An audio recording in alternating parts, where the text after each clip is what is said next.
আসসালামু আলাইকুম। আজকে আমরা এসেছি সিলেট শহরের রাবার বাগানে।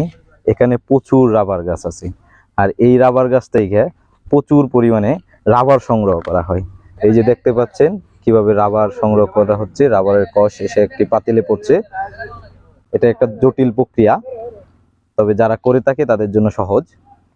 তো আমরা পাশাপাশি সারা রাবার বাগানটাই ঘুরে দেখলাম।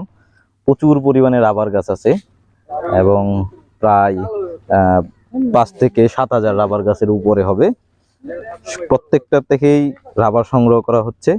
বিশেষ করে এই কাজগুলা এই এলাকার স্থানীয় যে মহিলাগুলো আছে, মহিলা সংখ্যক, ওনারাই এই কাজগুলা করে থাকে। তো আমরা আসার পরে অনেক মহিলাকে দেখছি যে রাবার সংগ্রহ করছেন, এবং রাবার কিভাবে সংগ্রহ প্রসেস, যেই পুরো প্রসেসটা, এই প্রসেসটা ওনারাই করে থাকেন।